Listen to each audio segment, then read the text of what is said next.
Channel tunnel একটি পাতাল rail সুড়ঙ্গ যা সাগরের তলদেশ দিয়ে বিস্তৃত 50.5 কিলোমিটার দীর্ঘ। এই সুড়ঙ্গটি যুক্তরাজ্যের ফোকেস্টোনকে ফ্রান্সের কোকুয়েলসের সঙ্গে যুক্ত করেছে। ইংলিশ চ্যানেলের উপসাগরের মধ্য দিয়ে নির্মিত হয়েছে সুড়ঙ্গটি। আজকের এই দিনে 1994 সালের 6 মে ব্রিটেনের রানী দ্বিতীয় এলিজাবেথ ও ফরাসি প্রেসিডেন্ট আনুষ্ঠানিকভাবে রেল সুড়ঙ্গটির উদ্বোধন করেন।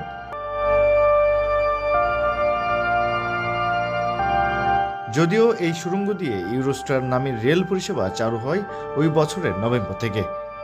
50 কিলোমিটারে এই সুড়ঙ্গ পার হতে মাত্র 35 মিনিট সময় লাগে।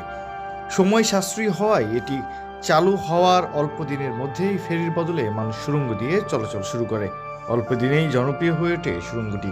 এমনকি অনেকে বিমান যাত্রার বদলে নদীর তলদেশে গড়ে ওঠা বিশ্বের বৃহত্তর এই সুড়ঙ্গ দিয়ে চলা ট্রেনকেই অগ্রাধিকার দেয়। সুড়ঙ্গের দুই পাশে রয়েছে দুইটি রেল স্টেশন, যার একটি যুক্তরাজ্যে এবং অন্যটি ফ্রান্সে অবস্থিত।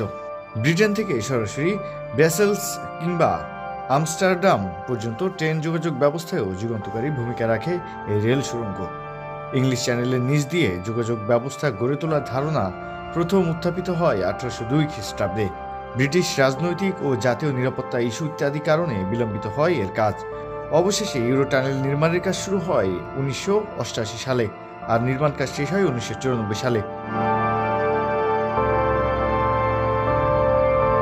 প্রাথমিকভাবে নির্মাণ ব্যয় 4,650 বিলিয়ন পাউন্ড ধরা হলেও শেষ পর্যন্ত তা বেড়ে দাঁড়িয়েছিল 7.2 বিলিয়ন পাউন্ড। প্রায় 13,000 শ্রমিক এর নির্মাণ কাজে অংশ নিয়েছিল। টানেলের 50.5 কিলোমিটারের মধ্যে 3.3 কিলোমিটার ফ্রান্স অংশে ভূপৃষ্ঠের নিচে, 9.3 কিলোমিটার ইংল্যান্ডের ভূপৃষ্ঠের নিচে এবং 37.9 কিলোমিটার সমুদ্রের নিচে অবস্থিত।